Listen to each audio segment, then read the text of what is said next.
Come on in. Welcome to Idled Out, where we talk all things Survivor. My name is Luke, and today we're talking about Survivor players who were voted out for being annoying.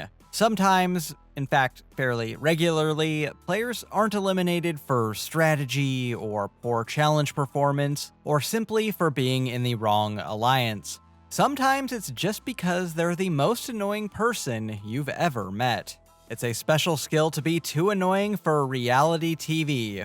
And today I want to celebrate 5 players who were voted out simply because they were annoying the hell out of everyone else. Of course, strategy factors into every vote, but I'd say that for these 5 players, them being a general tribal nuisance was a major, if not the motivating factor for their elimination. For this video, I'll be ranking mostly by how iconic the vote-off was, as well as how annoying they were. This is hardly an exhaustive list of annoying Survivor players though, and I've tried to cover as many eras of Survivor as I can here. So let me know in the comments who your favorite super annoying player is. Finally, I'm not saying that these are bad people or that they're even annoying in real life. They just annoyed a group of strangers they lived with for a few days, some of them nearly 25 years ago. So let's just keep that in mind as we poke fun at them. So pull up a seat, try not to be too awkward, and hold up, bro, as we count down 5 Survivor players who were voted out simply for being super annoying. At number 5 is Courtney in Survivor Exile Island. I've spent an inordinate amount of time on this channel talking about the fire dancing final sixer who didn't even make the DVD cover, but Courtney was so annoying that her elimination was a massive turning point in the game. Courtney was obnoxious. Really, really obnoxious. Shane was so irritated by her that he was seriously considering risking 25 to life just to not be around her anymore. She walked on Bruce's rock garden, she picked fights with Bobby, and she would say really, really weird stuff. Forgot my guns. They've been dropped in the sea of forgiveness. What the f does that mean? Simply put, Courtney was every stereotype about every white woman with dreads on Venice Boardwalk come to life, and everyone wanted to take her to the end. Except for Cirie. Annoying, unlikable people had been getting free passes to the end as an easy win for years. But Cirie is the first player to target someone because of that, realizing that if Courtney was fitting into everyone else's endgame plans, that meant that she wasn't. We don't have to get into the specifics of how brilliant Cirie's 3-2-1 vote on Courtney is, which is extremely, but what matters for this video is that Cirie organized one of the greatest moves in Survivor history to take down an annoying fire dancing hippie. It's impressive to be so annoying you convinced Cirie to invent one of the greatest moves of all time, just to get rid of you. At number 4 is Wendy Joe in Survivor Nicaragua. My forever pick for worst Survivor player of all time, Wendy Joe was so irritating even her husband predicted she'd be voted out first. True love is believing in and supporting your partner. Even truer love is knowing their limits, I guess. Wendy Joe was so annoying that her strategy coming into the game was specifically not to speak to anyone because she knew she'd annoy them. Not the worst idea in the world. This is a woman who willingly confessed to Dalton Ross pre-game that she eats her pets. Now you have 31 pets, so I guess what I want to ask is when exactly did you become the crazy pet lady? All my life. All my life I have loved animals. In fact, I've had turtles that I still have since I was 10, and that's a long time. And the most exciting thing for me when I came here was to come here and see that monkey. I have wanted a monkey my entire life. My husband doesn't want one. Wonder why. He tells me to volunteer at the zoo. You know, we eat our pets too, though.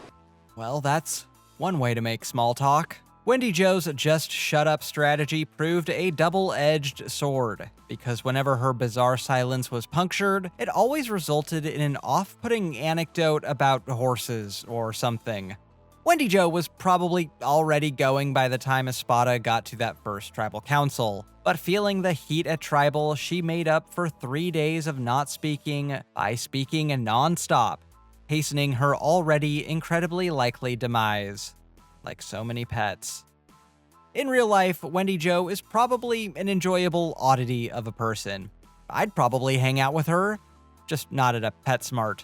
But on Survivor, I'd bet the farm on her going home first, any given Wednesday. At number 3 is Blake in Survivor Guatemala. Swapped with his old alliance mates Danny, Bobby John, and Brandon, and with a numerical advantage over old Yasha. In a season with a strong focus on camaraderie and sticking together, Blake should have made the merge. But Brian, who was in the minority alliance, came up with an ingenious strategy to get Blake's alliance to flip on him, get him to open his mouth. Brian came up with a strategy which he called Bait Blake, constantly teeing Blake up to talk about his romantic conquests at every turn, in an effort to wear down Danny and Bobby John into being so irritated by Blake, they vote him out. I don't know why the stories were so riveting. Your girlfriend, she's got double B. She's got big boobs. Really? But then she got the pill. Yeah. And they keep bigger. Oh, really? She's like, Jesus, look, they just keep growing. And they were D's, and they're like almost double D's. And man, that's too big. That's gross. That's crazy, man.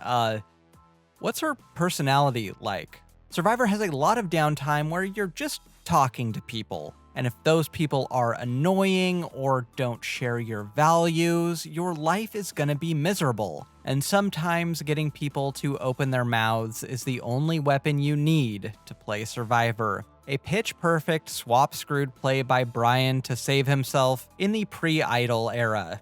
But poor Blake, he really didn't know he was getting played every time he talked about getting laid. At least he's got some real big pillows to cry on back home.